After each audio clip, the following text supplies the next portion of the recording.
It's weird because so much of the time we'll all be talking and we all sound normal, we can all hear each other. And then when I'm listening back to it, like at least one of us is always like really quiet or louder than the other one. And I'm like, why didn't it sound like that when we were recording? That's It's what I'm. weird. There's some episodes where I hear Matt and I'm like, oh wow, he is significantly louder than us. Because I can scream. It's because you're still in the basement. You're trying to break out, Trying to fight the entity. trying to fight Kiki Palmer. Trying to shit Um, on this guy's porch.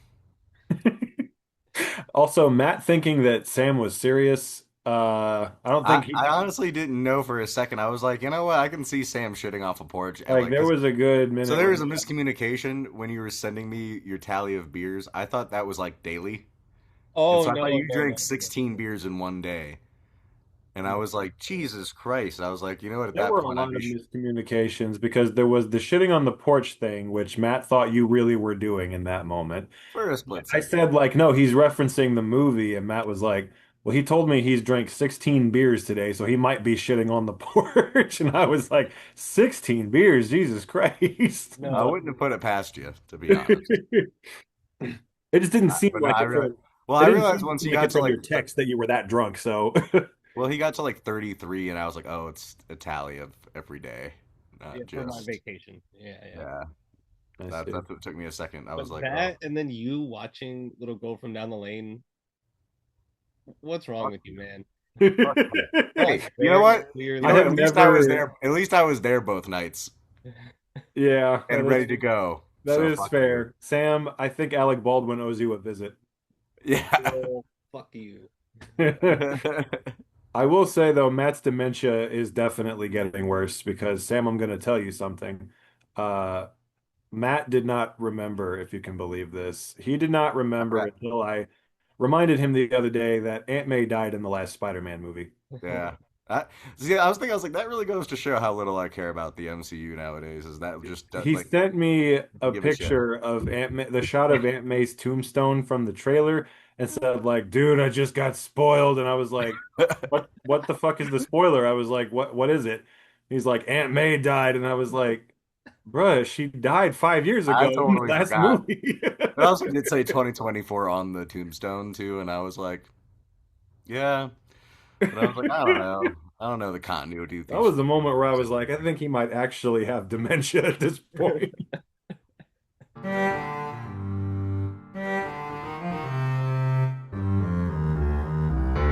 If you can, ladies and gentlemen, what I want you to do is, of course, picture this. And I was watching this movie and I said to myself, I know for a goddamn 100% fact. I am not a crook. I have never been a crook, and I will never be a crook. Fuck it, I will rent it. I don't care. It's really on me.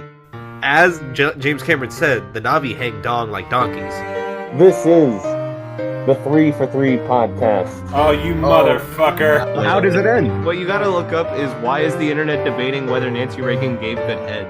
Oh my god! I was not expecting that turn. What the fucking... What the hell? Send me the goddamn quote of him saying that. What the fuck? Kind of pissed me off they put the shit porn over that. It's a bunch of goddamn fucking bullshit is what it is.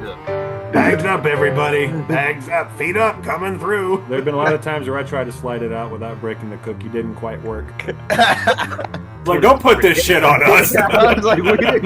You motherfucker. And what is that movie about? Fuck if I know, man. Honestly, Amen to that. it's just a. That's been a 3 for 3, my friends. Picture this. 3 for 3. Now that's really cool.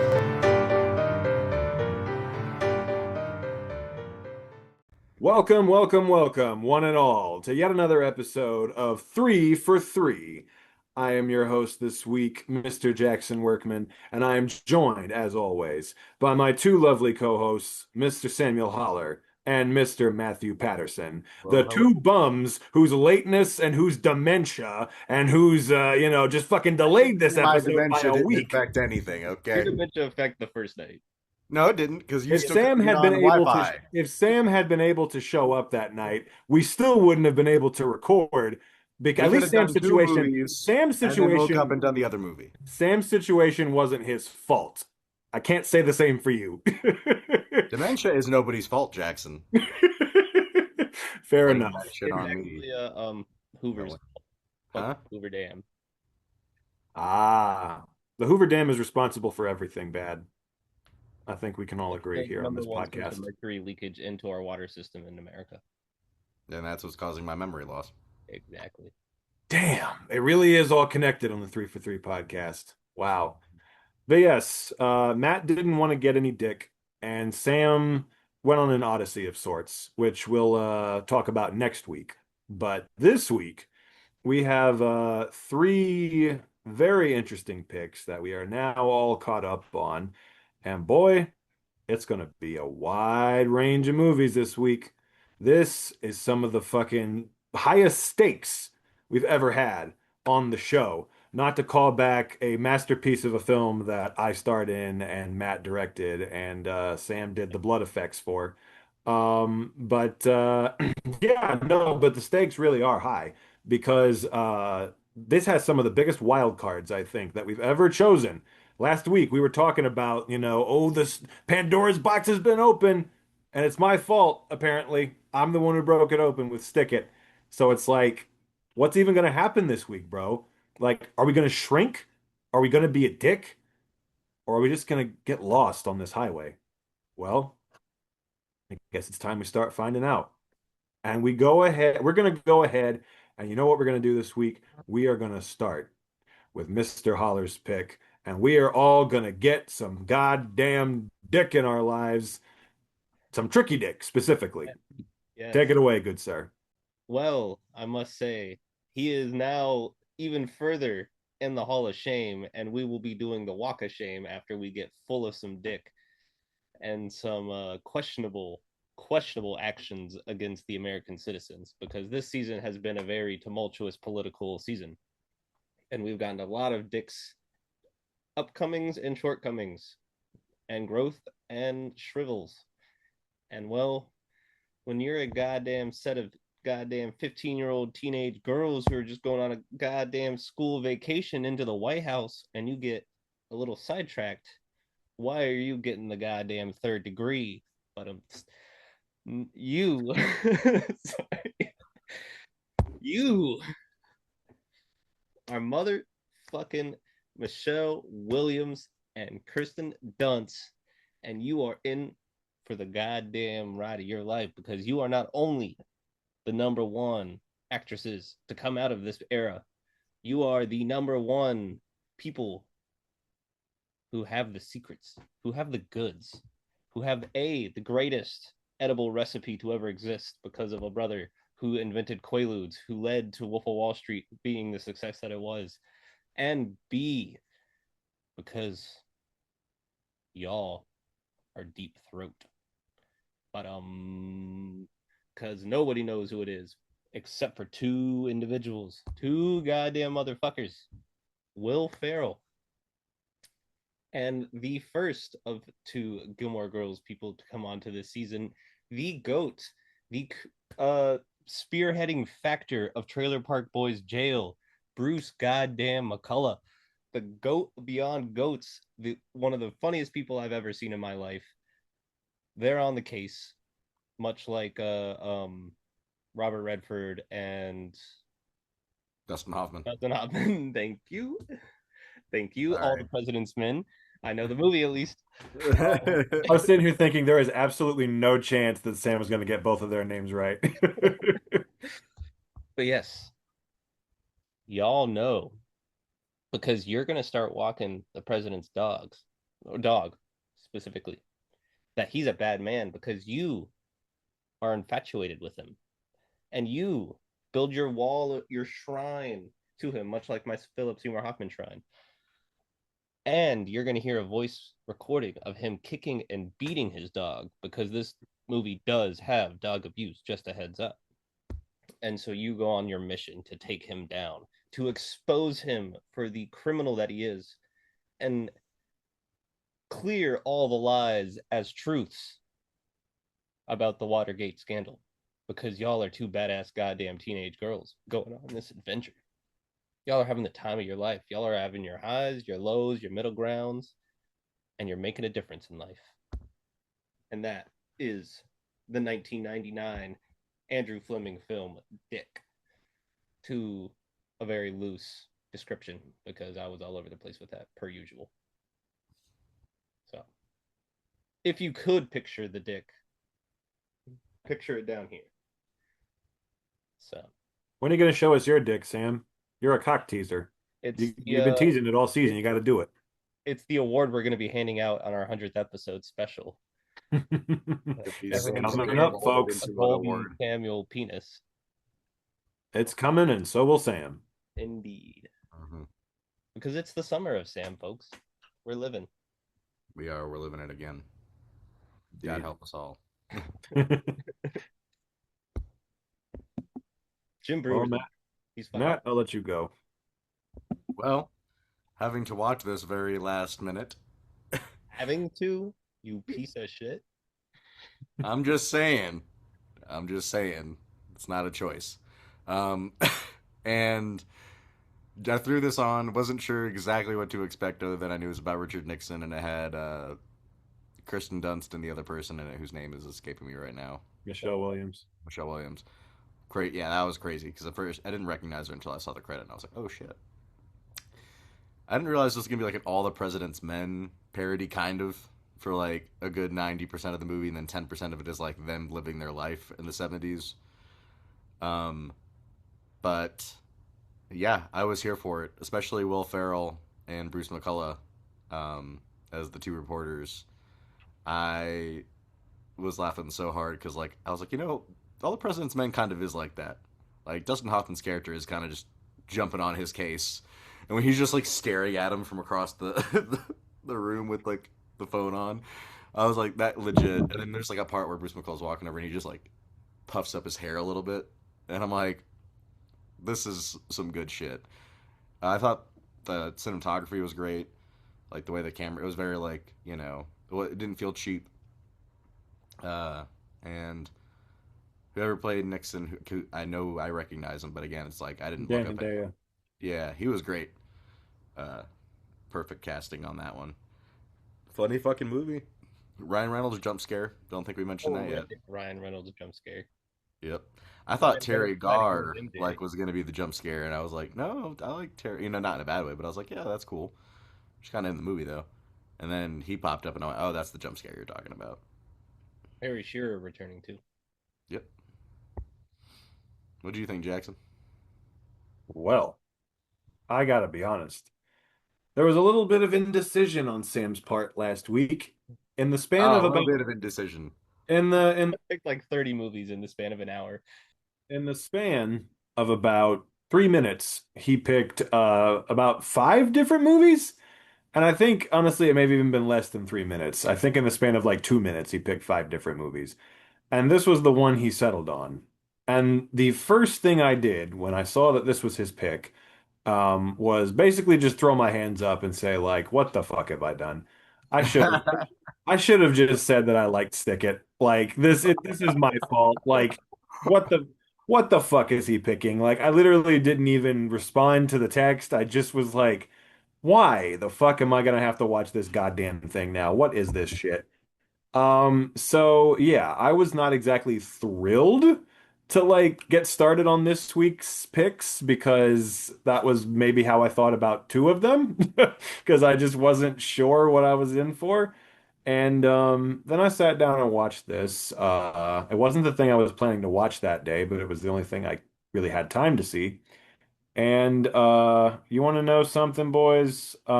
This was an absolute delight.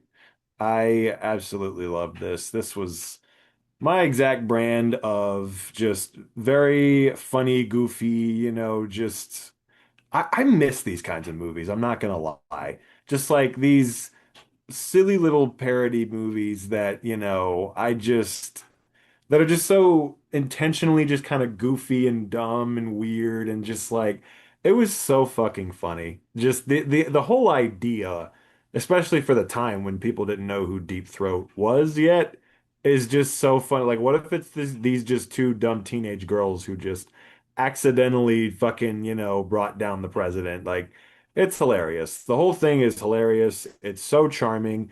Kristen Dunst and Michelle Williams are fucking hilarious in their roles. Dan Hedaya is one of the most underrated actors alive.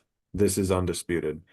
And he is one of the people who I'm just like, I've seen so many people play Richard Nixon or do parodies of Richard Nixon. So many actors have played the role before. And he is one of the most perfect choices that I never thought of until this movie, where I just saw him and I'm like, that's genius. Of course, like at some point he had to have played Richard Nixon. He may be my favorite actor in the movie. He's so goddamn funny and gets the impression just so spot on. And yeah, Will Ferrell is hilarious. The other guy, Bruce McCullough, is hilarious. Everybody in it is really just pulling their weight. The guy who plays the brother is really funny. Dave Foley's fucking prosthetic teeth Yep. me the whole entire time. And Saul Rubinek as Henry Kissinger, another underrated actor, was really funny. The whole thing, I just loved it. Just all the scenes of them accidentally stumbling onto everything and just like the whole thing with the cookies and I don't know, like they ended the Vietnam War single-handedly. It's just hilarious and I don't know. It was a good time. Cruise thanks you. To what? Tom Cruise thanks you, Kristen Dunst and Michelle Williams. Exactly. Yeah, I mean, I thought it was hilarious. I was not expecting to find it that funny, but It just kind of it's like really smart at it's times. weird. Sorry, I keep cutting you off. You're good. I was just saying it's really smart at These times. type of movies are just so like almost like how when you drop a needle on a record and it just glides and then starts and just goes because there's it just is effortlessly like enjoyable to like get into the story, follow these characters. You don't need too much time to like get to know what's going on with all this bullshit because it's just like it gives you what you need to know and you just ride with it. And once you immediately going in throw out the window like any kind of factual truth because it's not like a biography kind of thing, it you're just willing to accept all these absurd kind of like side quests that they go on with like walking the dog and finding the tape recorder inside the secretary's desk and the paranoia of hearing the clicking in their phones and being like bugged and all these people chasing after them and whatnot. So it's And just then Ted McGinley showing up towards the end and trying to be the boyfriend to the mom and then running them over with the van, in which was crazy. I was surprised to see him in the movie. He was a jump scare for me because I like him in Shrinking. There weren't really any jump scares because I saw everybody's names in the credits, was but Ryan it was Reynolds' name just in the credits? say what? Was Ryan Reynolds' name in the credits? Because he Uh-huh. severely scared the shit out of me when he showed up. Yeah, no, his name scared the shit out of me when I saw it in the opening credits. I was like, "What?" And then, it's funny because I just rewatched all the Deadpool movies and stuff, and just I've been seeing a lot of him recently. And seeing him so young, I'm just like, oh my God. If his name hadn't been in the credits, that would have been maybe the most violent jump scare I ever experienced. So, but Yeah, no, yeah. I didn't see the name in the credits either, so that was a big jump scare for me. Yeah, that there were man, it's crazy how stacked the cast was for what is clearly like a little movie that probably didn't have that big of a budget. But this deserves more love because honestly, again, I was laughing the whole way through. I was amused. I thought it was hilarious. I just loved the whole premise. I loved the execution. I thought it was, and Kirsten Dunst and Michelle Williams really help kind of bring it home with their performances. They're really just like because if it could have been that those characters were like obnoxious if they were played the wrong way, but they made them kind of like endearing and funny and all this stuff. So, and Harry Shearer also was really funny with his big ass mustache. Well, it kind of makes sense that Andrew Fleming went from this to like directing Arrested Development because it's the same brand of humor and like just absurdity, Yeah. but with like the slight touch of heart. Like Michelle Williams' character trying to like grow up and be a person and kind of like make her own identity and then going in the complete wrong direction and trying too hard because she fell for the dick as all of us do at one point in time. Um, The dream sequence of her on the beach with Richard Nixon was just the funniest shit ever. I'm just like, and her just like putting all his pictures up on the wall and cutting Pat Nixon's face out of all of them is just fucking hilarious. And then like the scene where they discover the tapes was also really funny, and they just listen back to it, and she records that long ass fucking thing on there. He listens back to it later, which is so funny. but that's the thing he's concerned about is getting caught with a 15-year-old calling him and leaving a scandalous voicemail, not the Watergate scandal or Hmm. anything. I Because had nothing to do with it. But I'm not a pedophile. exactly. I love that they teach him the peace sign. Yeah. Oh And yeah. And he I just couldn't get over how funny Dan Hedaya was as Nixon, just like every fucking scene he was in, like, and he knew, they all did, but he especially, I feel like, really knew what movie he was in, like knew that this is just played it exactly right, the exact level of like cartoonish silliness, that I think the movie required. And then, it's funny because by the end of the movie, you are invested in the girls getting back at him because he was very mean to them. quite a And great way to get say back. what? It was quite a great way to get back at him. I Very, love the very sign that they have at the end where they hold it up as he's flying away. That tough was pretty dick. cool. Yep. And his little like flip off and anger in the like helicopter. But what a beautiful shot of him in the helicopter too, with his face just like kind of frumped down. Yeah, I mean, I think the production value was really high on this. Like, it didn't feel fake. Like some movies, like comedies, when they do the period piece, it kind of feels a little fake. No, the costume design and stuff looked really authentic, to be honest. Like, there were a lot of outfits that Kirsten Dunst was wearing where I was just like, that looks like a, real 70s outfit. Yeah, again, I don't know. I love like just, I don't know, movies like this that are just like, you don't see them made that often anymore. Just like these kind of little low budget movies that are just really funny and charming and, just like just this wacky idea that like most studio executives would pass on because they think it's too weird, too niche, too just whatever. And someone managed to get one made and it's fucking awesome. So, you I know. looked it up over the recording break, and the budget was $13 million, which is shockingly high. I thought it would have been like five or less, but Yeah. um, I'm Even guessing 13 is not like that high of a budget. I'm true. assuming most of that went to the actors' salaries, to be honest. Well, in 1999, that was a Yeah. little. That wasn't terrible. It wasn't a bad. Yeah, but But it definitely gives off the vibes of like Mad TV, the Wilder stuff, all that kind of like. A lot of people from those kinds of shows like that and The Kids in the Hall and all those kinds of shows are involved in this. So it definitely has that kind of feel. And And all seeing, work. I did not know, you want to know a real jump scare because this was before the credits came up, was Will Ferrell. I did not know he was in the movie. Wow. And then he's in the first scene, and I'm just like, oh, what the fuck? Same here. Um, Stuart had told me to watch this movie for the 4th of July, and I didn't. And so it was just a very random, like, I picked it in the group chat before I had even, like, really seen or looked up anything about it. And so Will Ferrell made me like, what the fuck am I actually watching? yeah, One of my favorite parts, too. He was fucking hilarious.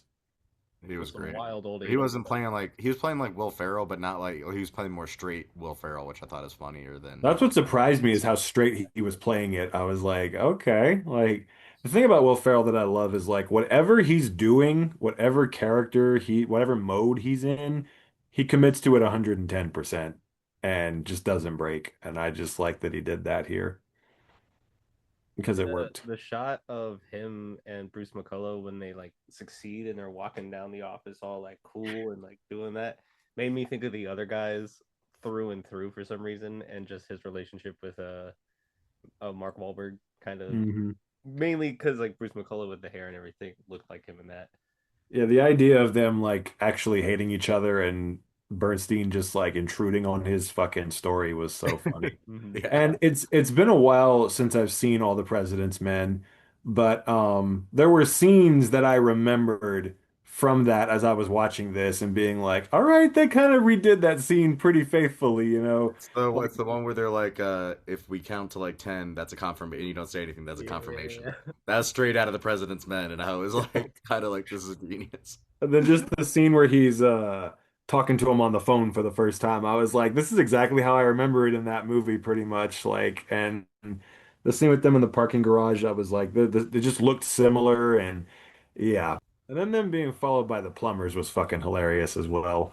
That was a plot element I didn't fully expect, but like her disbelief that her mom got a boyfriend that attractive within days, and like her mom just covered with like her makeup all smeared from her and that dude fucking for days was just wild.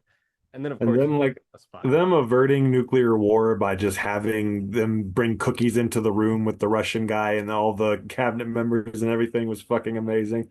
I don't know, just again, I just love I'm a sucker for that shit. Just like that kind of stuff, just like the really silly, just kind of I don't know. The way It things hit. tied together, because like them telling his lawyer like one day you could be the problem, like if you sit here long enough and let it happen, and then him on the TV later at the end of the movie saying that, it's like I sat there and thought to myself, one day I'd be the problem. It's moments like that where it's like, okay, this movie actually also does have heart too.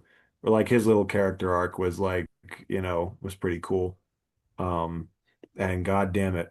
I mean, I think this is hands down.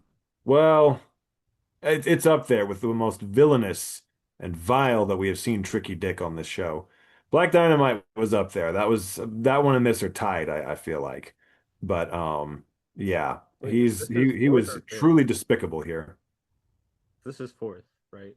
Hmm. Okay. Unless we count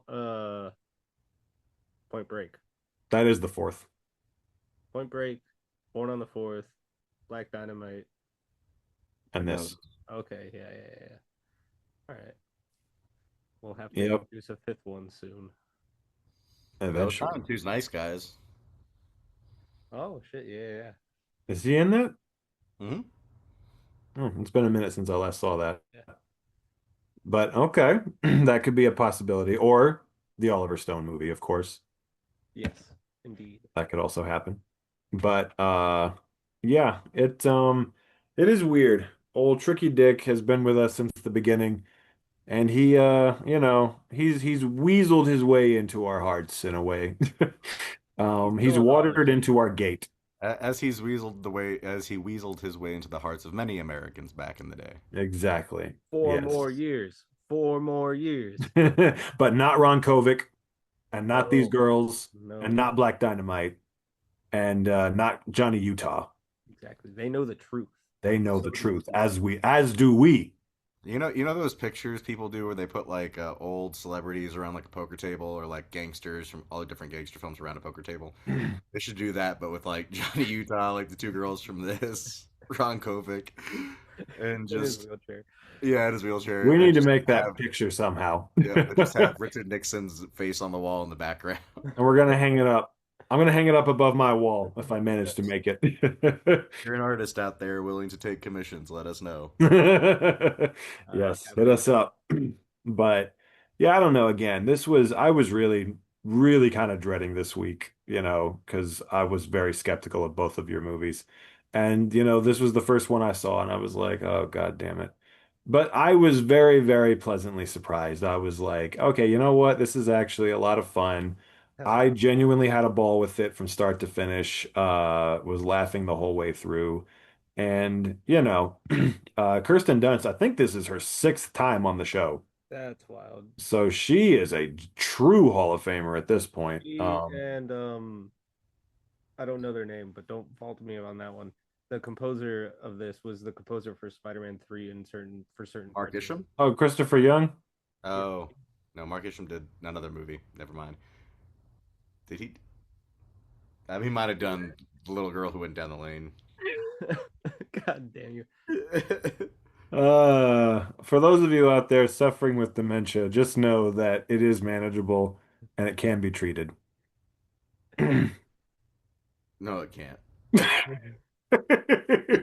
Matt, if anything, you got to start smoking again and that'll return your short-term memory, and then your short-term memory will just work. I feel like the lack of smoking is what's fucking you up.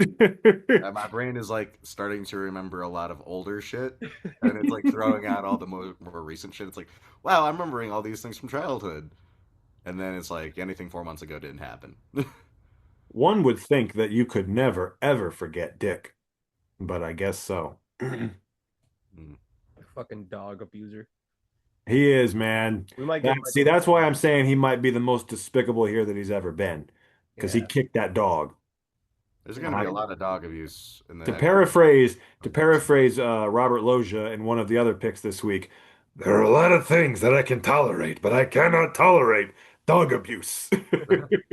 There's one thing I cannot stand for. But dog I'd like to kick. say what? Nothing. You'll hear it in the edit. Boy,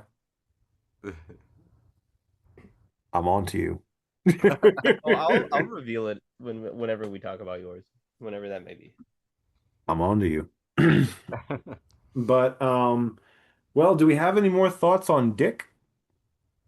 It's a little girthy, Dick? not enough length. Dick? That's all I could think of when I saw this title. Man, it really is all connected when you look at it. That's the subtitle for me, my review, my pseudo review. Little girthy, not enough length. And Matt, would you like to critique Dick?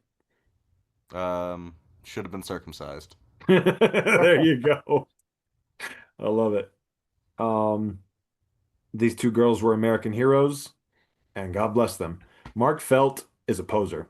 He's a fraud. He is insignificant. These two girls are the ones who truly brought down President Richard Milhouse Nixon. Betsy Jobs and Arlene Lorenzo. Yes. Goats. Yes. It was them and them alone who did this. They were American patriots. But now, if we are all done with I Dick. do have one more comment now that I'm thinking about this. They should have done a sequel, or they just keep having these two girls influence American events. And they could have just had 9/11 be the next one. And it's They just waited 2 years. Oh my God. And there's a scene where Pete Davidson's father doesn't want to go in as a firefighter, and they're like, do it. Well, no, they could still call it Dick too, because it's about Dick Cheney this time. God damn it! All right, you're right. Dick 2. Yep, Dick 2. Oh my God. Return of the Dick. Literally, like there's so many jokes they could have done. They could make that sequel now because 9/11 happened in just enough time after this movie happening for both Michelle Williams and Kristen Dunst to have aged up to where they would have been in 9/11. Missed opportunity. If this movie had been a hit, it would have happened. I swear. Oh my God. We need it. Give us Dick 2. Sorry, that was my last thought that just came to my head. I'm very glad you got that in because now I'm just gonna always want to see that. I'm gonna go print a T-shirt that says "Give me Dick 2." People will react to it however they will, however they choose. But now, now that we've all taken the dick and we've all been dicked down, we must move on. And you know, if there's one thing I know about a dick, it's that eventually, as you get older, it starts to shrink. Mm. So let's move on to Mr. Patterson's pick. Take it away, good sir. Yes, thank you. I have the honor of bringing on a movie that I actually used to really like, and I still do, but I used to really like this movie. And then, you know, somebody had to go do something and ruin it. God knows who. Keke Palmer. Keke Palmer. And now this movie is a little, I don't know, sometimes it's a little awkward. But you know what? I still like it. Because I like to, you know, I can't let somebody's one bad thing ruin everybody else's good thing. Anyways, getting that out the way, I have chosen Jonas Pate's feature Shrink, starring none other than Mr. Kevin Spacey himself. And plenty of other people, too. His first appearance on the Wall of Shame of this show. No, he's been on before. So, I can't remember what, but I know he's been on before. LA Confidential. That's right. Oh, yeah. Yep. Okay.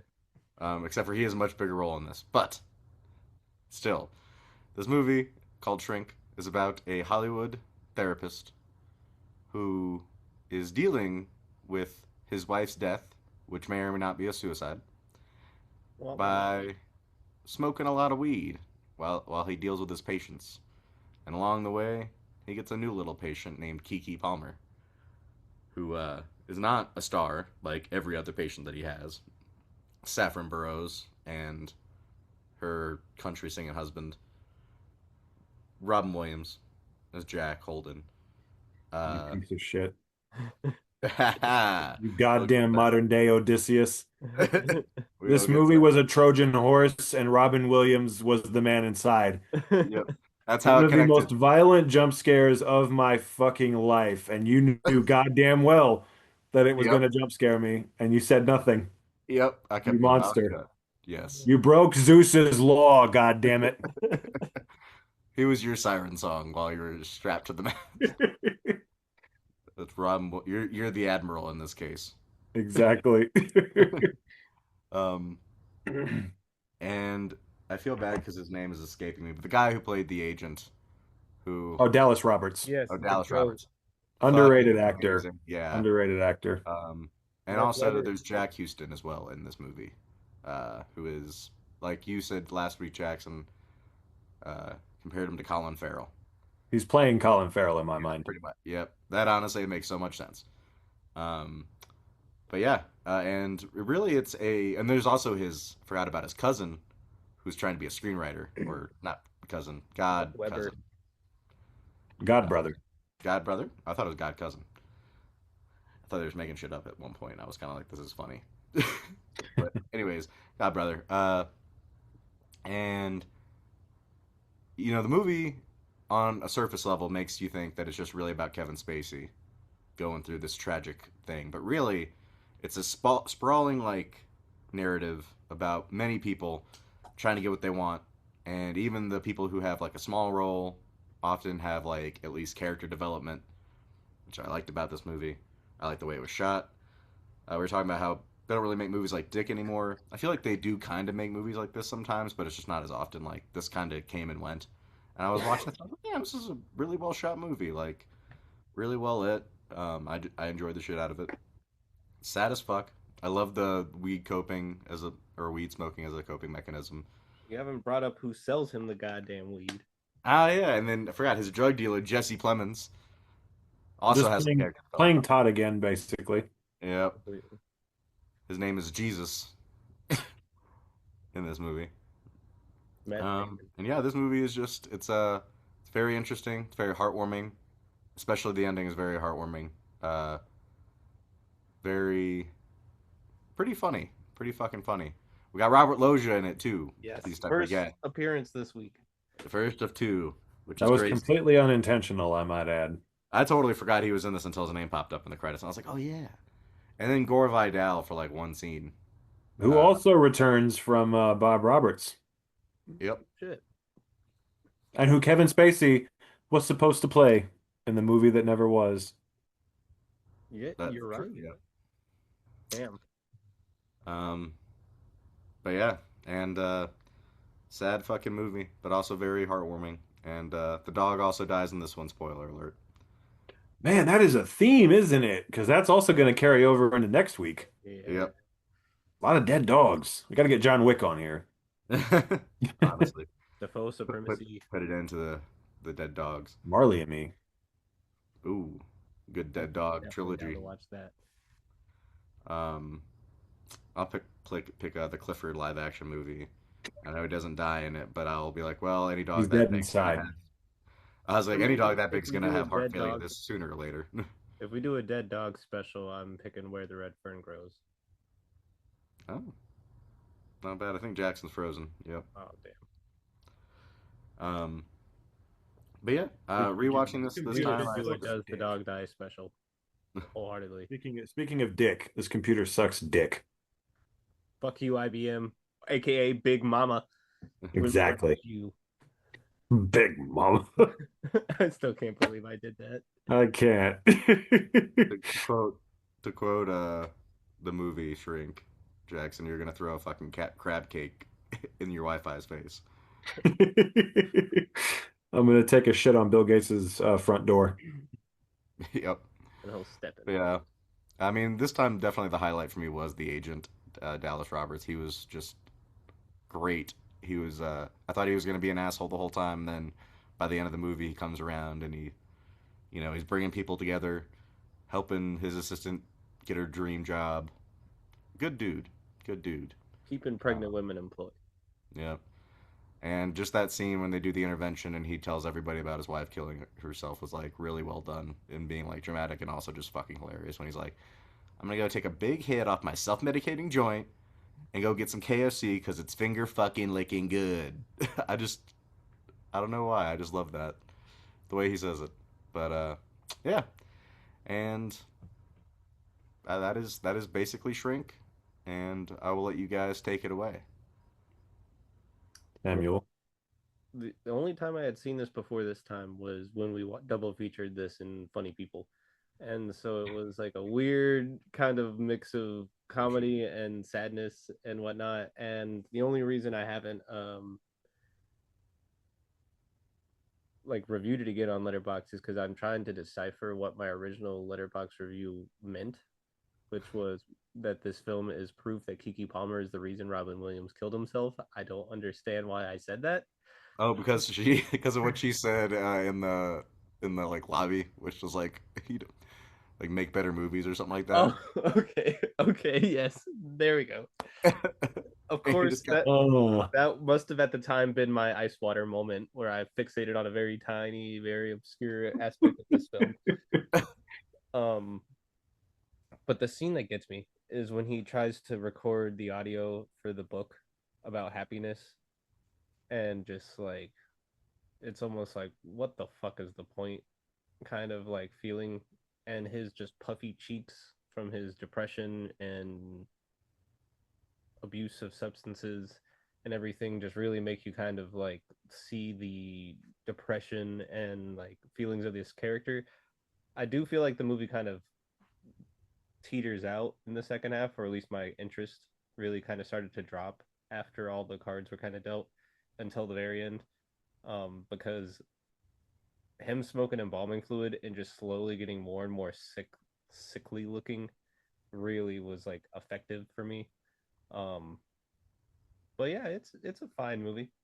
I think it's a very fun watch if you want to have it be fun. It's a very sad watch if you want it to be sad. It's a very boring watch if you want it to be, but it's also a very like interesting watch if you want it to be. So it's in the void. I'll say and the void. Boy, that's a description of this one. So, yeah, it was in the void of my knowledge for sure, in the sense that I had never heard of it in my life ever. And like I said, this was a week of wild cards. Um, both Sam and Matt. And Matt, I was even more nervous, I would say, to watch his, just because he had been hyping it up so much that I was definitely going to hate this one, and that he was throwing a curveball in on not so much a curveball, but just throwing a brick at my feet, and is basically what it seemed like he was trying to do. And again, I was like, oh my God, I'm fucking just I've opened Pandora's box and I can't close it again. Like, what have I done? My God, what have I done? that. I'll be back. And yeah, so I put it on. I was very nervous to start it. Even though I didn't really know that much about it. You never know how these things are gonna go. But I gave it a whirl. It was the second thing I watched, and you want to know something, boys? go I for it. enjoyed this one a lot as well. Oh hell yeah, hell So, yeah. Let's go. but yeah, I really did. I thought it was pretty damn good. I had a really my only thing that I would say negative that I'll just say right off the bat, it did kind of start to fall apart a little bit in the third act. Like there were just parts of it in the third act where I was like, what the fuck? Come on, we've been doing such a good job. Like, why are you why are you trying to fuck it up now? But it wasn't enough that I was invested enough in the story at that point that it didn't like fully take me out of it. And I still mostly liked how it ended and everything. There were certain things where, like the dog dying, I was just like, why? I'm like, you're just trying to be melodramatic at this point and just like throw in another piece of fucking, and then just the whole scene with them going out and partying and stuff. And I don't know, there were just certain deviations where I was like, okay, and just her or the agent dropping the goddamn script on the sidewalk and her just finding it and picking it up was the stupidest shit I've ever seen. But aside from little like things that annoyed me like that towards the end where the writing was getting a little more contrived, the rest of it I wholeheartedly stand by. I think it was very well written, well directed. Kevin Spacey and Saffron Burrows, who comes back from Troy from a few weeks ago. She was great, and he was great, and Jesse Plemons was great, and everybody did a fantastic job. Kiki Palmer was great. Robin Williams jump scaring the absolute goddamn shit out of me was great. And again, just like I said for the Fisher King, you can tell that he was improving at certain points, and it was pretty funny. Harder Jack than Chinese Houston, algebra. so what? Harder than Chinese algebra. Yeah, yeah. I was like, okay, he definitely improv that one. That was hilarious. And And then the then hold my beer, I so need to take a piss when he's like they're driving in the car and he just starts leaning over. I'm just like, what? and all of them were great, but as Matt alluded to me, the star of this film is Mr. Dallas Roberts as the agent. He could have his own movie. I swear to God. Like all of the characters in this had really interesting story arcs and stuff like that. He genuinely could have had his own fucking movie just about him. Like I think the best performance in the movie, which is saying a lot given some of the actors in this. My personal favorite character, who I was always the most interested in whenever he was on screen, and I liked all of them. Well, I mean, I thought they were all interesting. There were some of them I wanted to punch in the fucking face, but the dumbass fucking god brother-in-law was. Mark I'm Webber. like, say what? I think it's Mark Webber. Okay, yeah, that fuck. The only way I can justify his actions is he's on the spectrum. That's the only way I can fucking justify it. If he is not, then he is about the stupidest, most insufferable motherfucker I've ever seen. Um, Bro really is just a dumbass, and I'm just like, I feel no sympathy for you. You're annoying. Probably a pedophile, if we're being honest. Yeah, he is. He's a pedophile, let's be honest. That scene where I Brian, was just, he's like, hey, I'm not weird. I promise I'm not weird. Can we just have coffee? Can we just have coffee? I just want to talk to you. Yeah, I bet you like to do this, huh? I bet you like to do that. I'm just like, if I was in public and I saw this fucker talking to that girl like that, I would call the police. I swear to God, like, not even See how kidding. this looks, right? Yeah, exactly. Why don't you have a seat right over Yeah. there? uh, Perfect timing. Yeah, no, he should have been on To Catch a Predator for sure. Chris Hansen would have had a field day with him. But yeah, because that whole section of the movie was very disturbing to me, and I was just like, okay, you're fucking weird. And he's out of control. That guy's the villain of the movie, if I'm being honest. He He's out is. here just doing all kinds of fuck shit. Just I don't know. He's a villain. He's writing scripts about people. He's getting people hurt. He's turning their lives into his intellectual Got property. Kevin Spacey punched for no reason. Well, he is a hero for that, I guess, but I was talking about his character, but sure. oh yes, well he's a villain in that sense. Yes. He's a menace to society.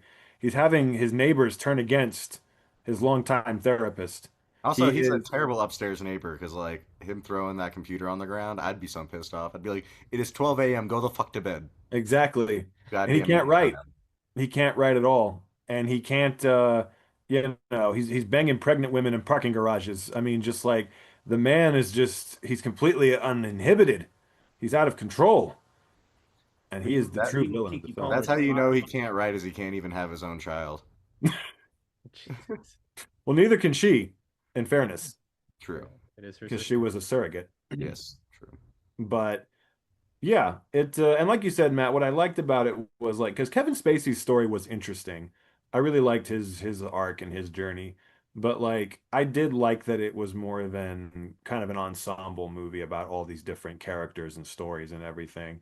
I thought that was pretty cool because all the different like Saffron Burrows and Jesse Plemons and all these other characters, Jack Houston, I thought like, all right, and of course, especially the agent, and his secretary, who was also one of my favorite characters. I can't remember that actress's name to save my life, but I feel like I should look it up. I'm also like 90% sure the agency building that they're in is the same one they used in Funny People for the doctor's office. That looks similar. Yeah. Yeah, I'm like 90% sure it's the same building. That would be pretty funny.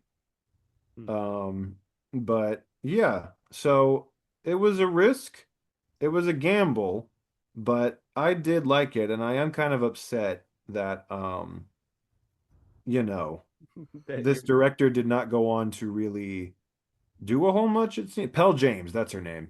hmm. Um, He's doing Outer Banks.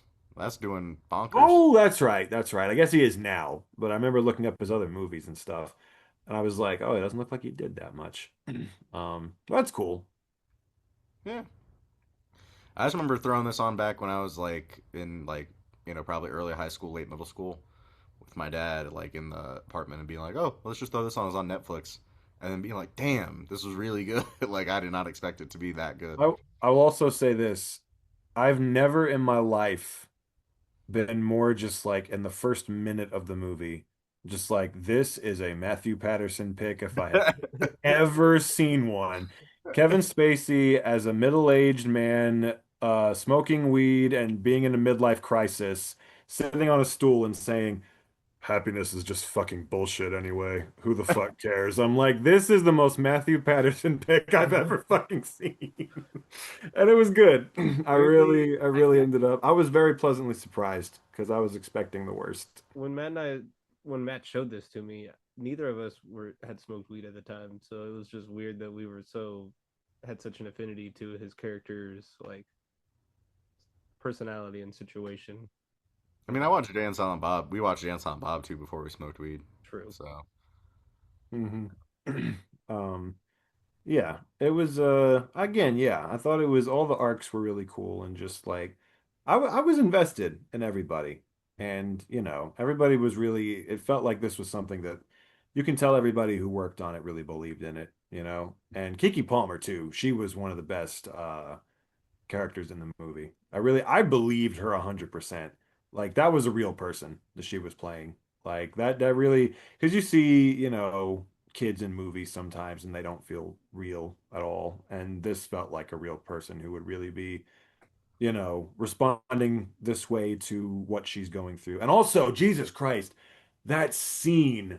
Oh my God, that scene. Kevin Spacey and Kiki Palmer's acting was God tier in that scene where she has him read the suicide note. That shit actually kind of got me choked up a little bit. I was just like, wow, this is really fucking. I don't know. The way he just like, she's like, doesn't mention anything about why, and his delivery of just like, no, it doesn't. I don't know. A shit hit.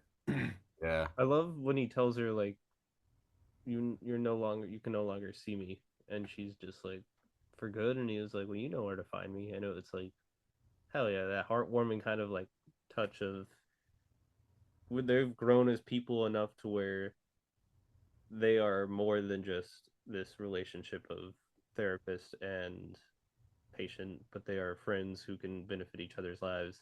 And it slowly pieces the puzzle for me back to being able to trust therapists again after Bo was afraid, where I had that completely shattered in a million pieces. But also, fair. you can't trust them because you'll let fucking goddamn sniveling Mark Weber's fucking get your hands on your fucking Kiki Palmer files. But yeah, Let's just say um, his teeth make Ro- my dick shrink until I'm lost in a highway of emotions that I can't deal with. Sorry, Patricia on her Arquette till she David my Lynch, and then oh Until Bill pulls your man. yeah, thank you. It was on the tip of my tongue. But yeah, I'm glad I was. This is again one of those movies where I'm like, I guarantee you for a fact I never would have seen this if one of you hadn't picked it for the show. I thought it was, a good character study, a good kind of honestly what it really is that I really appreciate is it's a look into these different kind of areas and subcultures in Los Angeles, and just like kind of an interesting depiction of the city and a lot of the different people who inhabit it. So at this time in particular, and god damn it, they just bro needs to just fucking do the Meteor movie. He just needs to do it because it's gonna make $1 billion. It will. Guaranteed. Meteor movies are in, bro. You got to do it with your Kind of fucking weird Colin Farrell ass. because I just finished. It took for some reason I stopped Spider Noir before the last episode, and I finally picked it up and watched the last two, and then finally finished it. But seeing Jack Houston in that, and then immediately going to this where he filmed like it's an action kind of star, it was like, man, I miss you as an actor. What the fuck are you doing now? So, well, Yeah, Spider Noir. because like he was great in So, Boardwalk Empire and this. The Houston clan is strong. It's going strong. Yes. Um, I still need to watch Spider Noir. it's I really a fun enjoyed it. ride. Yeah, that's why I'm describing it as just a fun ride. Just don't take it too seriously. Yeah. I'm looking forward to it. But yeah, it like I said, good ride, good characters, great performances, and one of the biggest jump scares of all time. What more can you ask for? You know?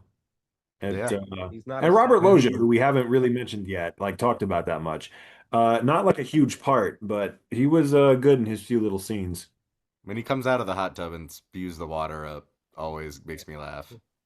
Hmm. Yeah, he was a goated actor, that's for sure.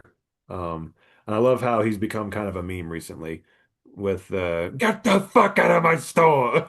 Yeah, I'm seeing that everywhere now. Oh, yeah. but yeah, no, I mean, Robert Williams, great performance. Everyone did great. He ain't no Um, sex addict. We'll just say that. you really see the Almost. pain in his eyes in this one. Um, No, you really could I honestly mean, like this is I wasn't even definitely trying to be funny, but no, like at for this real, point, like this is one where he looks depressed like the whole movie. Like he really seems like he's going through it, which I guess he is. So, but Palmer was the straw on the camel's back. probably, man. It's funny too because Oh, there well, was a it's because scene. that scene wasn't actually in the movie. They just caught her back behind the scenes saying that. So Oh my that's probably, God. you I would know. also like to point out this came out the same year as Old Dogs, so her comments rang true. Old Dogs is goaded. I don't give a shit. Sure. Old Dogs and Um, Wild Hogs is a great double feature. Old Dogs is a movie that even as a kid, I thought that movie sucked. Like, Wild and Hogs is amazing. You can't tell me otherwise. I haven't seen that one, but That might be a good wild card. Wild let's Hog. see how far we can push this until you finally hit the fucking iceberg. Yeah, It's it's basically so good. swimming straight first to the You're the Titanic and you're just like taking a joyride weaving through the icebergs. You're gonna hit one eventually, boys. It's gonna happen.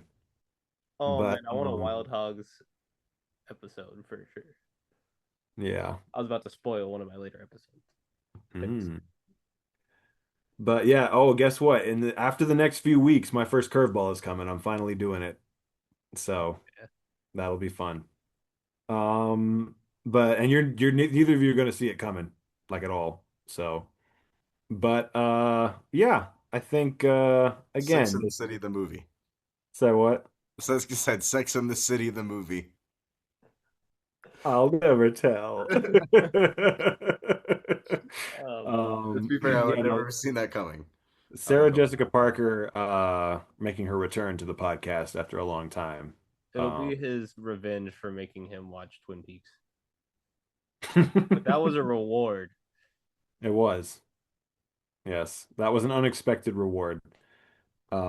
No, if I ever need to like you want to talk about revenge, I have picks for both of you that are like my Batman contingency plan picks where I'm like, if I ever need to get either of you to back down, I've got one for you both where I'll just threaten to bring that out and it'll it'll make you back off. So, but I won't reveal what they are. Oh, that's funny. But for Sam it's Iron Jawed Angels. What? Iron. Iron Jawed Angels. You know what I'm talking about. Well, then what's mine? Yours, what was yours? I can't remember. Haha. It'll come back to me. I had it all picked out, but it's escaping me at the moment. That's say unless you, it's like The Fault in Our Stars, but even That's that, exactly what it was. It was Oh The my Fault in Our God, Stars. Yep. Jackson. Okay, I know exactly what I you're was like, talking but you know what? Though I would watch that still. I'd be like, all right, I'm ready to shit on this movie. Fuck Iron Jawed Angels. Fuck anyone involved with Iron Jawed I know Angels. exactly what you're talking about now, Jackson. Fuck Talking about Yep. that 10th Hillary grade Swank. English Uh-huh. class. Yep. Uh-huh. I want to do it just because we haven't really talked about the fact that Hillary Swank is Sam's Alan Cumming. We He need to has pull out like the There is grenades nobody on named that one Hillary where we're Swank. all just killing so what? ourselves. We need to do like an episode where you pick like one of those movies, Jackson, and then me and Sam just Mhm. pick up a terrible movie and we're all just killers, you know? Yeah, mine would be The Last Airbender. Oh yeah, that would be the. That would be my equivalent of that. Mhm. I'm picking cats, bitch. I will. Oh, Sam. Sam. Oh my God. Have either of you seen it? No, not the new one. Sam, neither of you have. No. Boys, I watched that shit in an empty ass theater in December of 2019. There was not a So soul in that you're theater the besides reason why me. Taylor Swift You has guys, if you goddamn guys pick that movie, I might have to start smoking again. Yes, you would. I'm For like, I that cannot watch movie. this sober. I will just take For this you one movie. cannot watch that movie sober. You cannot do it. I did it and I regretted it. Like I need to be high as fuck. Yes, like as balls. But yeah, but I'm glad you picked this. It was fun and I had a genuinely fun time watching it. It was very thought-provoking, it was very emotional, it was very insightful in spite of some of the contrived ass shit in the third act that got on my nerves. I also just like seeing him and Jesse Plemons just chill out in the back of that car, just getting high. That was kind of smoking fun. embalming fluids. I love the one line where they're in the car wash and he's like asking about all the different things, and near the end, Jesse Plemons, he's like, "So what's this?" And Jesse Plemons goes, "All just weed, man." Yeah. He's like, why does it always have to be about fucking drugs? Why can't we talk about something else or something like that? But Yeah, yep. and then the one, fuck, I forgot what it was, but he said something else that was. Oh yeah, it was like when Kevin Spacey asked him, "Do you feel like you can never really help your clients?" And he just looks at him like, "What? It's not really that serious, man." Like the way he Yeah, said it, yeah. he's like, While they're like at Top Golf or someplace. "Yep." And Kevin Spacey just has the beer in his freaking jacket pocket. Like I love the small things. One of the Hmm. funniest lines too that I almost forgot to mention, is when Kiki Palmer's giving him shit when they're going to like I can't remember where they're at, like uh isn't it like a doctor's office? Yeah. And he's signing her in and she says something crazy and he goes, "She's not mine, but you probably knew that anyway." That shit actually made I couldn't believe that he said that. I was like that made me laugh hard. That just took me so off guard. But yeah. Yeah, Being where fun he talks time. into his family is also like very serious. I know it's kind of funny at moments where with his dialogue, but that's a very realistically like kind of defensive reaction to a not being able to share this kind of shameful kind of secret to your family, b like being confronted by them for your issues, and c like you just shutting it all out and being like, this is what's going on, this is how I'm dealing with it, let me be, kind of thing. So And I feel like especially since weed still wasn't really legal yet back in the day, this made more sense because I'm thinking like it's just weed. It's not like he's like doing heroin or coke. but bro If was he was doing driving that shit, that would around make sense. smoking it with not a care in the world. I wish I could be him. He Hotboxing was with that overdoing dog it a in the little car. bit. So that's a little bit of a dog abuse as well. Yeah, I mean he was overdoing it for sure, but I just feel like it was funny that I was like an intervention for weed. Yeah, it was kind of one of those things where I'm like, at first I was like, really? Like, are we really doing this? But I guess the point was more because the problem wasn't necessarily the weed, it was the fact that he was emotionally self-destructing. And I guess that's really kind of what they were there for. But yeah, because he just he needed help. But yeah, Kiki Palmer is the one who helped him. Hmm. But not she did not help Kevin Spacey. I want to make that clear. She did not help him. She just helped his character in this movie. Yes. She is not an accomplice. She's one of the But people that have killed all the witnesses. mhm. But yeah. But I'm glad you liked it though. I was kind of 50-50 on it, but then when I watched it, I was like, I'm pretty sure Jackson will like come around to this movie at least a little bit. you were so sure last week that I wasn't gonna like it, and once again, boys, I'm gonna keep saying it. You don't know my tastes as well as you think you do. So, I just hadn't seen it in a while, and also I feel like I have to down hype it for it to be good because instead of being like, "Oh, this is amazing," I'm just like, true. It's "You're always gonna hate better to it." undersell it. Yep. Uh, so yeah, um, I'm glad we had a good time with it. Yep, So we me could rewatch too. it. And now, boys, now we're just gonna keep on going, and we're getting towards the end of that lost highway we've been driving down. And now it's about that time. It's about that time to revisit one of our old favorites on this podcast who has not appeared since season one, Mr. David motherfucking Lynch, in his 1997 film Lost Highway. And folks, what I want you to do is, of course, picture this. You are Bill the Pole Man, and you are just chilling in your house one day, you know? You're just chilling. You're just sitting in your room, not really up to much. And you hear a message come through the intercom. What is that message? Dick LaRon is dead, motherfucker. He's dead as fuck. The second dick And in this episode. say what? The second dick in this episode. Indeed. Indeed. There are numerous dicks.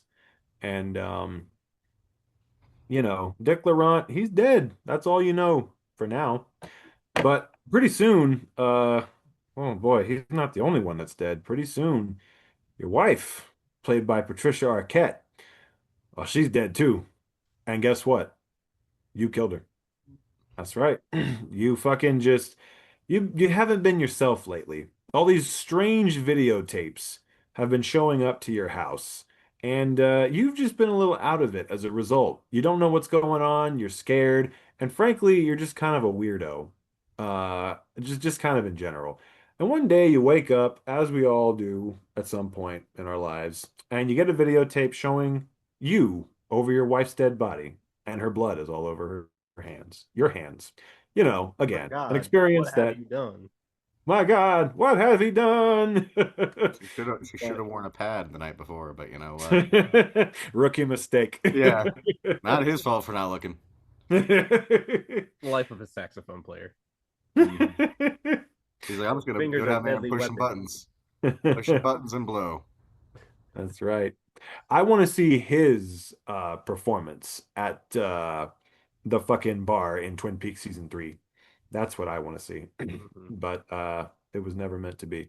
But yes, his wife is dead and he killed her. So naturally, he's going to go to jail for that, of course. And while he's in jail, awaiting to be put on executed, because he's on death row, and while he's awaiting his execution, well, something very, very strange happens. You see, he has all these flashing images and this bright light that appears in his jail cell, and he is transformed into a brand new man, into Balthazar fucking Getty. That is who we see in the cell the next day.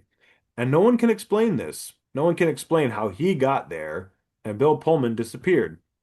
But since he's not Bill Pullman, they let him out of jail because he hasn't done anything, If only you know? Jeffrey Epstein could have done the same thing. Ah, darn. So, If only he had learned that trick. But yeah, so he gets out of prison and he goes back home to his father, Gary Busey. And he's just living his life. He's a mechanic. And he's just going about his business until one day a man shows up. But what man is that? Dick goddamn Laurent. You thought he was dead, but here he is. And he's also known as Mr. Eddie. What's that about? I don't fucking know. But that's what they're calling him. And he is played once again by the GOAT, Robert motherfucking Loggia. And they go on a little joyride of sorts, where he does maybe the most relatable thing, valid thing that I've ever seen a person do, which is he goes off on a tailgater. I related to him so much in that scene. That is the exact thing that I've wanted to do to many fucking drivers in my time. Uh, at that moment, I knew Robert Loggia was the hero of this movie. I knew it. They can try to make him a villain all they want, but he doesn't stand for tailgaters. So that makes him a hero in my book. Mm.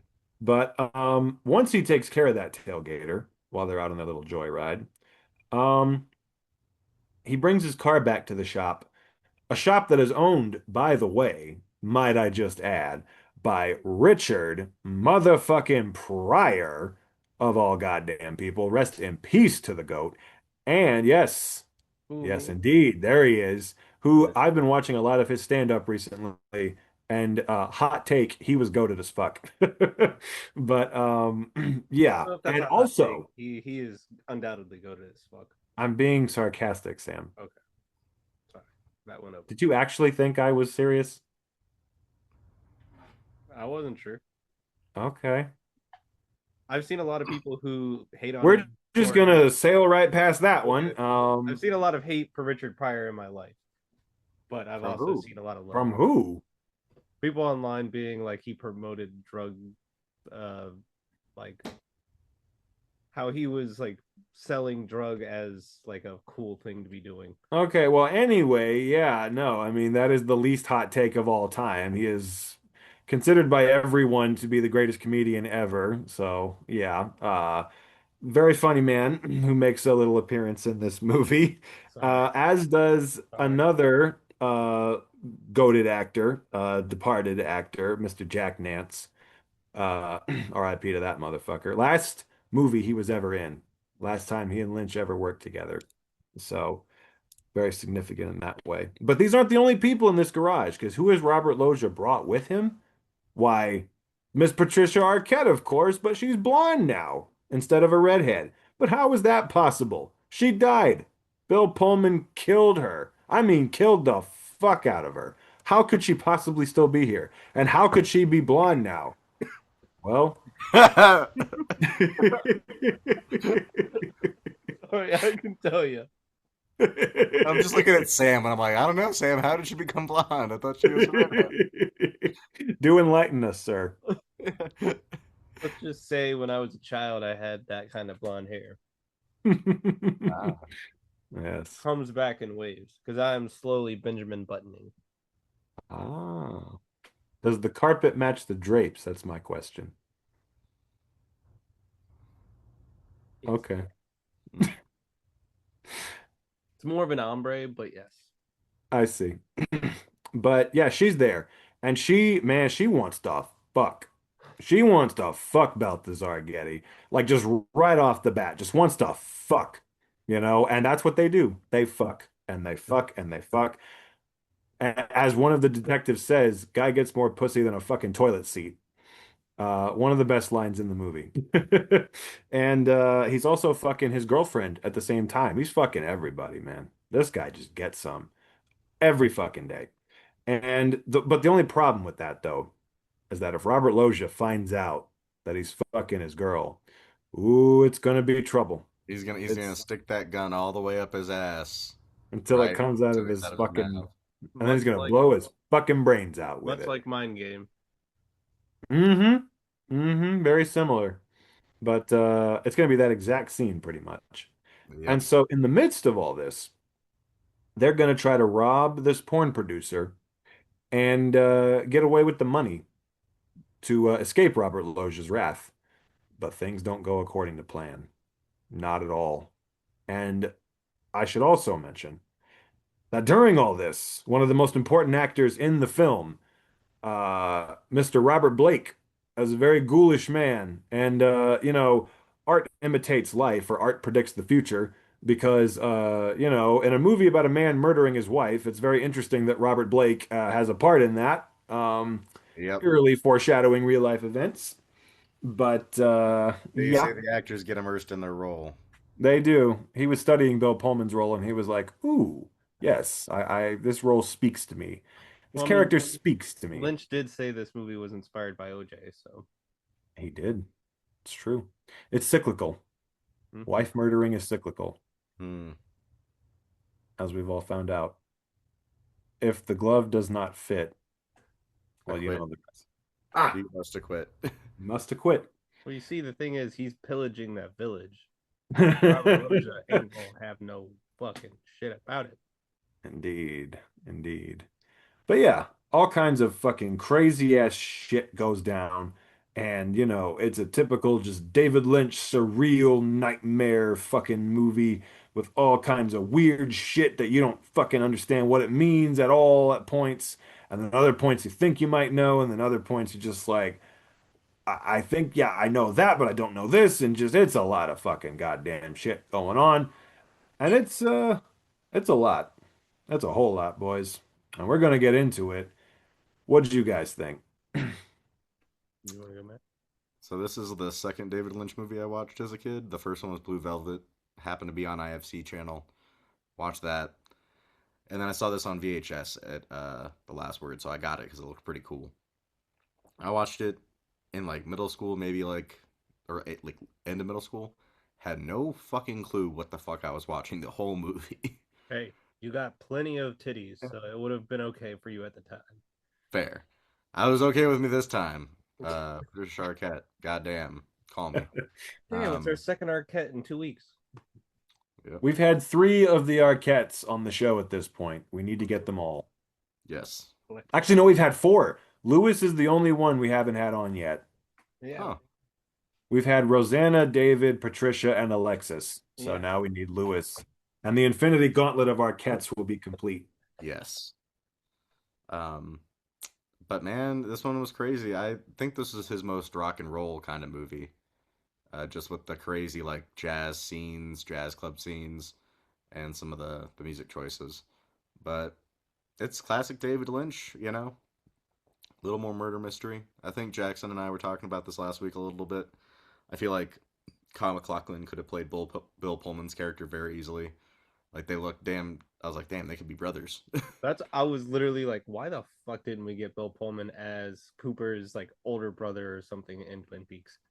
Bro, that would have been crazy. Or like Honestly. that's who he comes back out and Doug for a while is just Bill Pullman. All one day it's just Kyle It would've been MacLachlan perfect. again. It's like he's It just would've been slowly coming perfect. back to himself.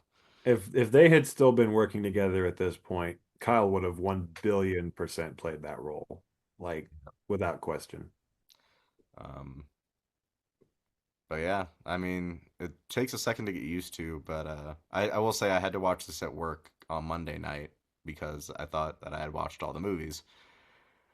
So I had this on at my desk, and every once in a while I would just have to like go over and just turn the phone down. It was this and Summer at Sam that I did that with, and I'm like, why can't it be like the Majestic or something that I have to watch at work? It's never that simple. No, it's just Uh, titties, titties, titties, and then Marilyn Manson, goddamn That's- horrific I jump forgot scare. jump scare. Yep. When he showed up, I was like, damn. And then I didn't know it was Sam- actually him until the credits. I thought it was just someone who looked like him. Oh, But yeah, I mean, nothing scarier than Robert Blake with a gun. Nothing scarier than people filming you while you sleep. And you know, just especially the ending, crazy as fuck. Just him driving down that highway and his face like burning off, or like melt. I don't know, like blobbing up was crazy. I still don't know if I know what all of it means, but it's a wild, fun ride. I'll give it that. I think Sam? the second half is the first half of the movie, which I'll get into in a second. Because Bill Pullman is the person at the very beginning who says Yeah. that into his thing, which is horrific that David Lynch really had someone just come to his house and say that into his intercom and then leave, and he never got an explanation. I want to shout out the fucking editor, goddamn Mary Sweeney, because she fucking popped the fuck off with this movie. Longtime collaborator of David Lynch. The parts where we're getting like the flash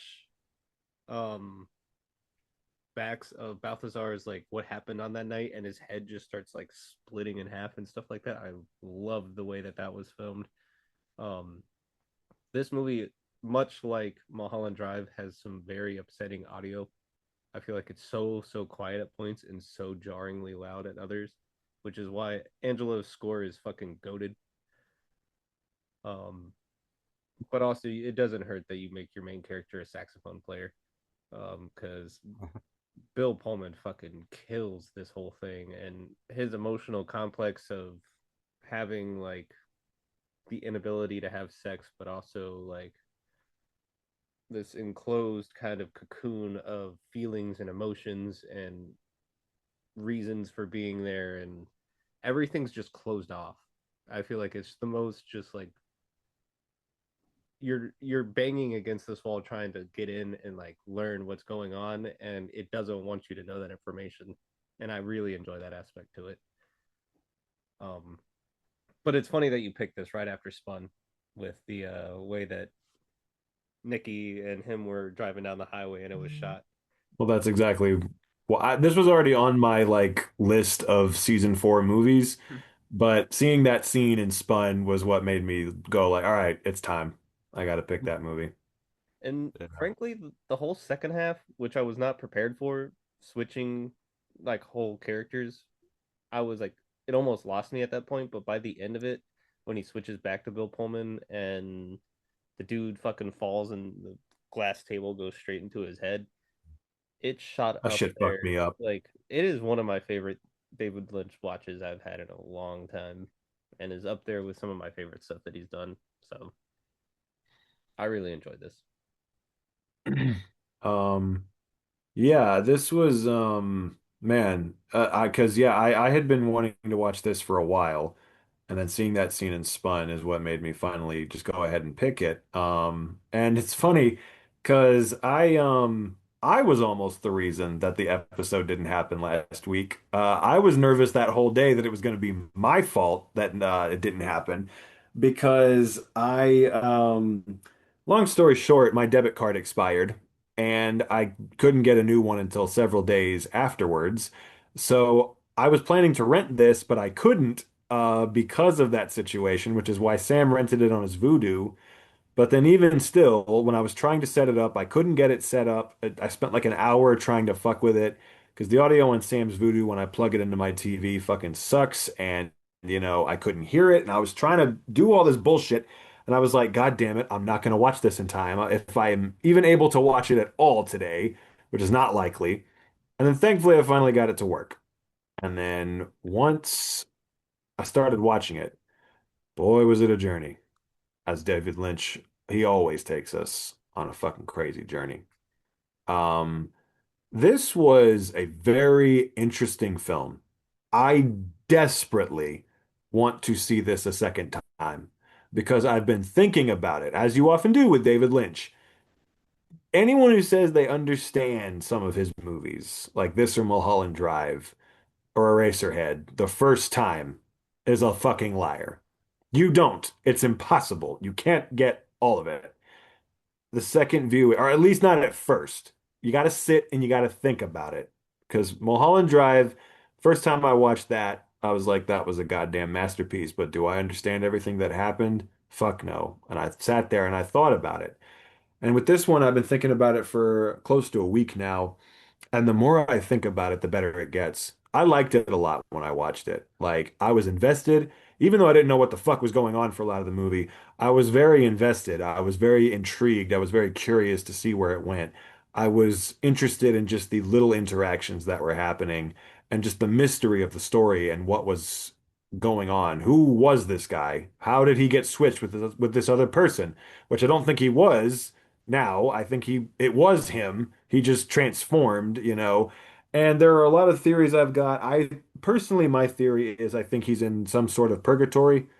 I think that this is his punishment for killing his wife, is having to relive this in a time loop, basically, again and again. And there was kind of a point in the movie where I thought that, and I was like, I don't know, am I off? And then there's this scene where Robert Blake says, like, in the East, the Far East, people are forced to relive the worst memories that they have as punishment for their crimes. And I'm like, ah, shit, that's what it is. Even if there's still so much shit I don't get, I'm pretty confident that's what we're doing here. And with that in mind, I've been replaying a lot of these scenes in my head, and I'm just like, oh my God, wow, like so much more context. Because the whole thing really, I think Bill Pullman becoming Balthazar Getty is just like that character is the exact opposite of what he was in his old life. Like in his old life, he's middle-aged, he can't have sex, he's got a very cold relationship with his wife, all this kind of stuff. But as Balthazar, he's young, he's hot, he's fucking every other 2 seconds, it's his fantasy that he gets to live out until the nightmare comes crumbling down and he's forced to relive what he fucking did.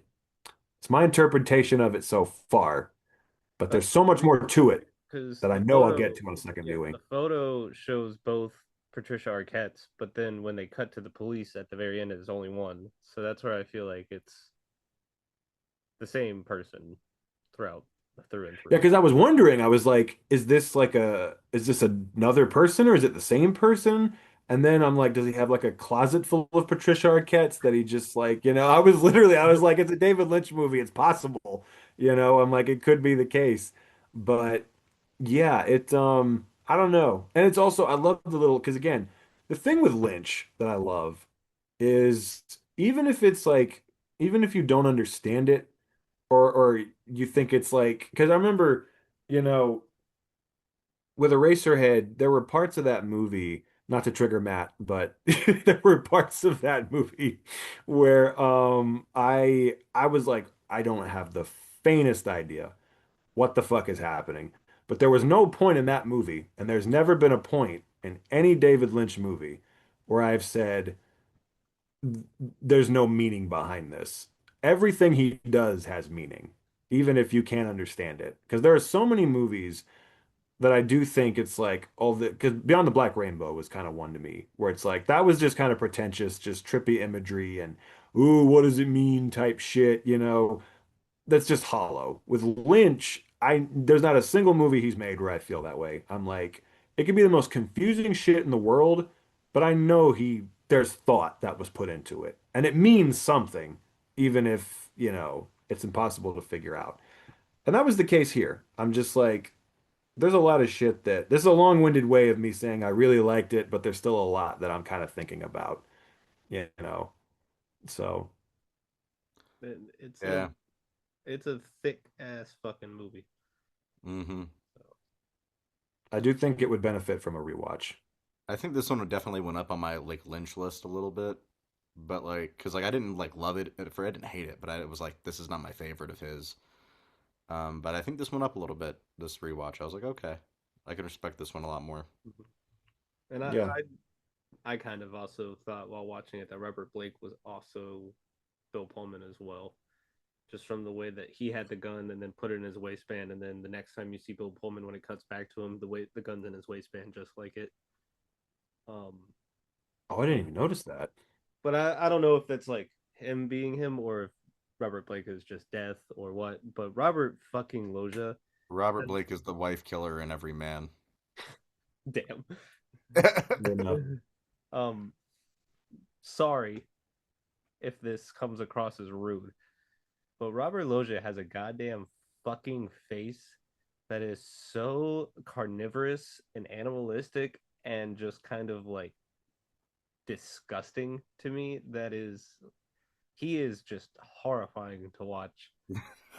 In some of the best ways possible, but like Oh my god. got what he fucking deserved because I just did not like looking at his goddamn fucking weasel I, ass goddamn face.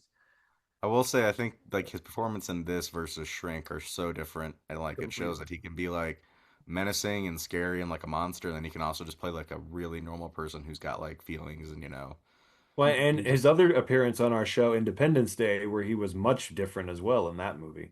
yep. He was honestly kind of like an inspirational character in that movie, where he's like, helping fight the aliens and shit. And here, oh man, let me tell you, because I just got to say this too.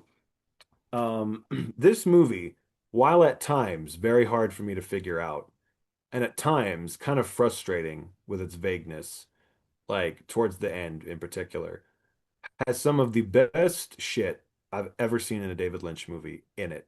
Like some of the best direction that he's ever, I mean, been in control of. Like some of the best shit he's ever directed, some of the best scenes he's ever crafted, some of the tightest, most frightening atmosphere he's ever created, and just some of the absolute best aesthetic and vibes and individual scenes and just that he's ever put forth. And Robert Loggia in this goddamn movie is one of the he scared the fuck out of me in a lot of these scenes. That scene where he's on the phone talking to him and he's just like, yeah, I hope you're doing okay, kid. Like, I really want to make sure you're doing okay. I'm like, that scene, just his fucking expression and just the way the mood, just, I don't know. It was fucking scary as shit. It was, yeah. I mean, Robotic. this is maybe my favorite performance I've ever seen from him, I would say.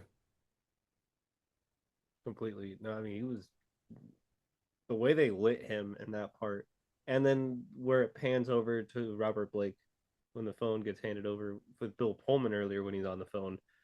I'm just like, this is so well put together, and just kind of like the mystery just seeps out. It's not like just given to you throughout the whole thing, and I think that you were exactly right with it needs to be rewatched and kind of like taken through a second lens of understanding at least what's happening contextually throughout the story. Yeah, I feel like Lost Highway.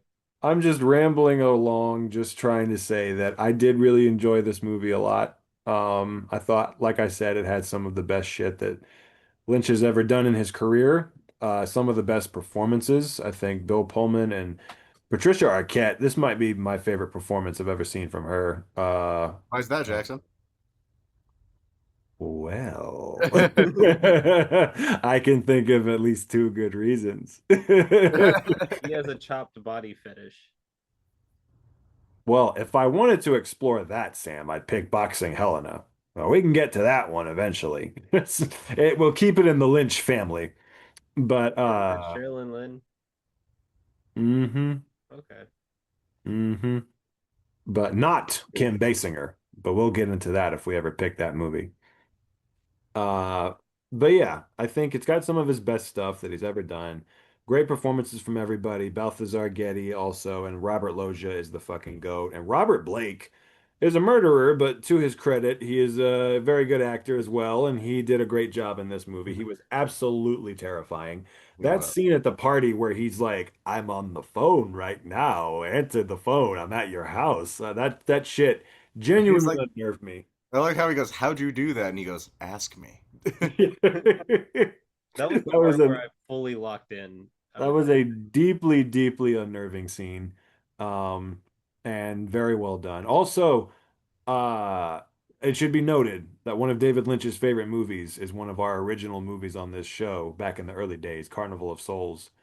And I think you can tell here because that Robert Blake's character looks a lot like the ghoul in that movie, and I feel like that was an inspiration here.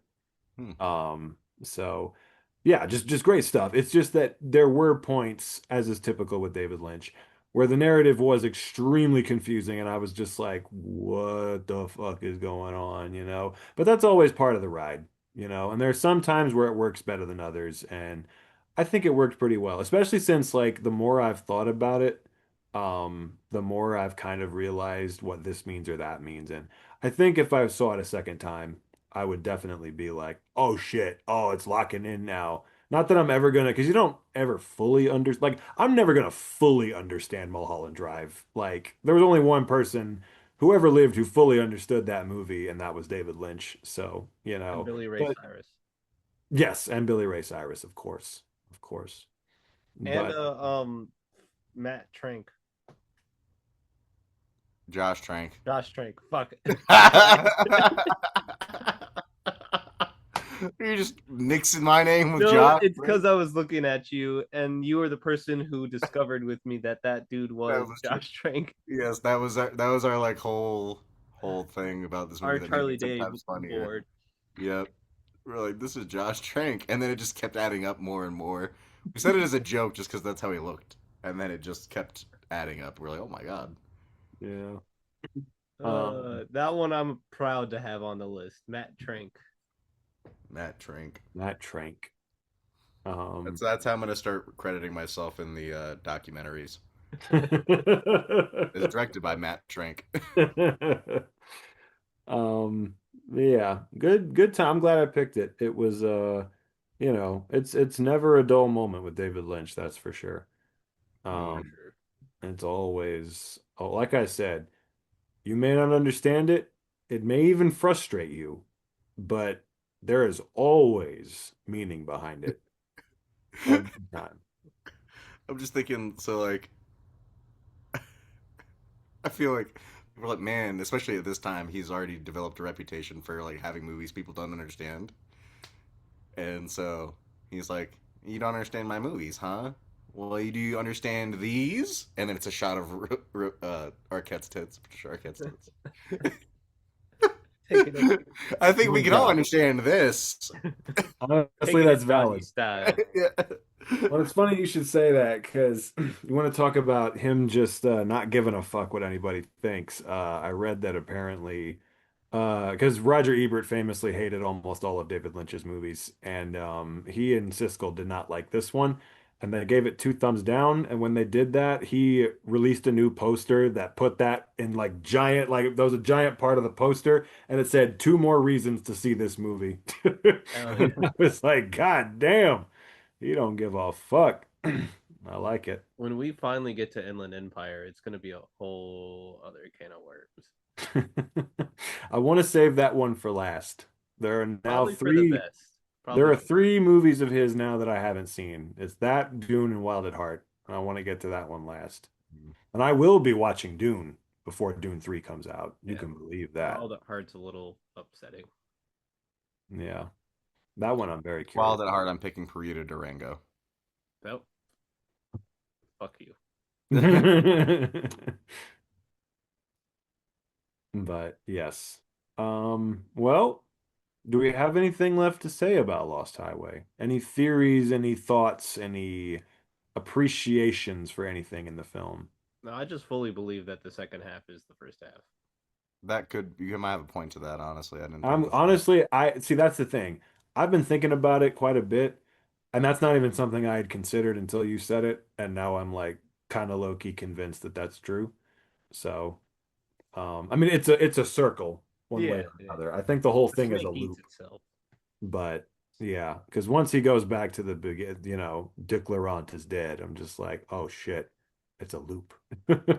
Yep. So, but yeah, looking at it in that context next time I see it will be interesting. But I definitely, think it this does. is my top of the three this week. Oh yeah, for Oh, sure. for It was sure, my top of the yeah. It was my top for sure.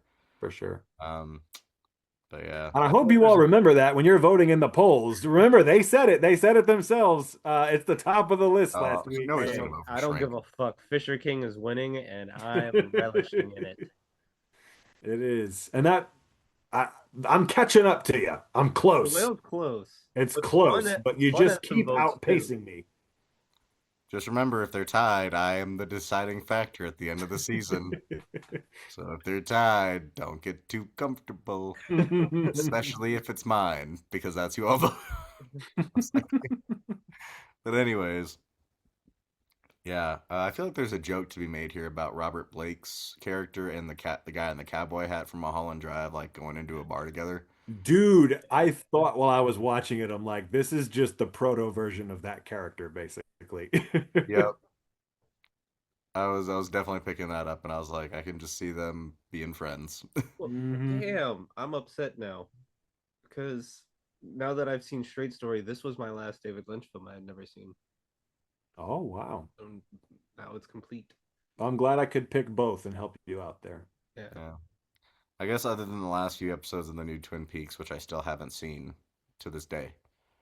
Uh, but even though I have it, is the only David Lynch stuff I haven't seen, as far as I'm aware. Hmm. As far as I'm aware. Finish it, you bitch. Get I to will. episode 17 and then stop. That's I think what I did. That's where he Almost. stopped. Yeah. Oh. I think I might have exaggerated the So amount of just the episodes. I last think one? I'm 90% sure it was just the last one. Oh, then you've done it. You don't need to do any more. But I did I mean, not you no. should. You should finish it because it's Basically, I don't remember Agent Cooper becoming Agent Cooper again, or I think he did right at the end of the episode that I saw. But I oh, was then like, That was six. you got two left then. Yeah. two left. Okay, so I've got two. And yeah, I don't know why I stopped, but I did. Maybe subconsciously, I just didn't want it to end. Yeah. No, that's valid. The bars ran out. Yep. I will say the last shot of that show, you couldn't have picked a more poetic final shot that David Lynch ever did in his career. Like the fact that that's the last shot of his entire career is like, wow, that's pretty cool. Hmm. But yeah. So, well, thank you all for going down on this lost highway with us this week. We're sorry that it was delayed, but don't worry because the next 3 weeks we're gonna have some banger fucking picks and some banger fucking episodes and all kinds of banger fucking conversations for you. And hopefully, our dementia and our expired debit cards and our well, Sam, it's just a whole bunch of shit. It's School your fucking starts. Oh Wi-Fi. man, we're not doing another back to school special. That Are sucks. we not? School starts this week. Yeah. Ah, man, that sucks. The last one was fun, but well, I'll let you guys school pick some sucks fuck anyway. ass math movie again. Hey, I stand by my pick of The Faculty. That movie's fun as fuck. You stand and That was deliver a good one. by your pick of the faculty. Indeed. And I still like summer school, you fuck. Yep. Uh, And Forget Texas about Chainsaw that. Massacre is still the greatest movie of all time, man. I'm just saying. I stand by that, whatever. Mark Harmon is still a fucking bestiality pedophile. I stand by that, motherfucker. And with that, I'm a soft 3 for 3 this week. I think shrinking almost lost me, but I held through. So okay. Well, I'm I'm three for most three. definitely 3 for 3 this week. And next week we're definitely 3 for 3. Bless you. thank you. I think next week we might be the most 3 for 3 like ever, potentially.